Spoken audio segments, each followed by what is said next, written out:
Najprej me zanima kot čistega laika na tem področju, kdo oziroma kaj določa modo, modne smernice? Ja, modne smernice določajo svetovni kreatorji, mi pa se potem tem trendom pač prilagajamo. Danes smo se tukaj z Bojanom vrinila v eno tako žensko druženje, pa nas zanima zdaj, kaj pomeni, sicer mene osebno ne, ampak kaj pomeni biti dobro oblečena oziroma lepo oblečena ženska? Ja, dobro oblečena ženska pomeni, da je v harmoniji sama s sabo, da ima barve, ki poudarjajo njeno naravno obarvanost, da ima kroje, ki poudarjajo oziroma dopolnjujejo njeno postavo in da ima izoblikovan stil, ki izraža njeno osebnost. Kakšno vlogo imajo tukaj barve? Veliko.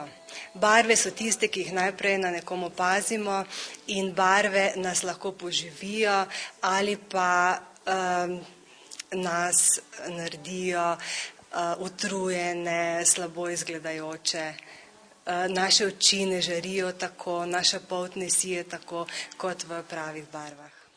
Kakšno pa je, oziroma kje je meja med recimo kičastim in okusnim? Ja, to je zelo subjektivno. Seveda spet je odvisno od stila oblačenja.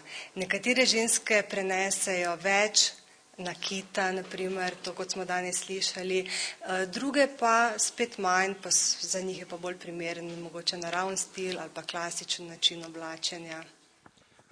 Vi pomagate usmerjate tudi moške. Pa me zanima, kako se vam zdi recimo moj stil. Ja, mi paše k mojim očem, kostanjevim, lepim, recimo k moji nežni, temni, obarvani polti. Ja, tale rumena, ki ste jo izbrali, je zelo lepa, je tudi zelo modna barva. Povedal, da je to zadnja barva bila, ko so imeli v moji številki. No, kljub temu, zelo lepo izbrana, vaš stil oblačenja je en taki sproščen, casual stil. Mogoče bi lahko tale džins zamenjali s kakšnimi še vedno športnimi, ampak malo bolj elegantnimi hlačami, mogoče v kakšnem bombažnem gabardenu, v temnomodri barvi ali bež barvi. Ja. Drugače pa sem tak cool. Zdaj vas še zanima letos, kakšne barve, na hitro, kakšne barve, kakšen stil? Ja, za moške ali za ženske? V bistvu za ženske, zdaj ko smo bili tukaj v ženskem klubu. No, veliko je modrih barv, vse barve modra, od modro-zelenih do pariško modre, potem je barva korale, ki je letos nova, veliko je tudi ciklame in oranžne barve, pa tudi rumena, ki se vleče že iz lanske sezone.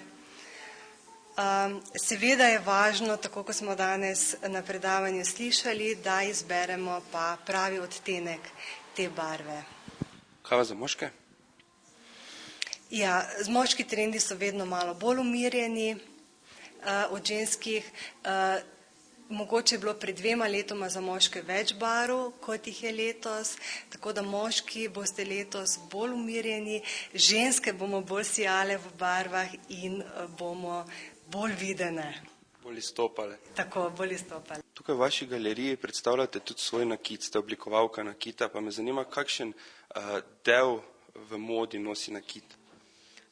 Nakit zagotovo nosi pomemben del pri modi oblačenja, zato ker z njim poudarjamo svoj karakter, svojo ženstvenost in glede na to, kakšen tip ženske smo, tudi izbiramo recimo materijale, ki nam krasijo telo in obleko.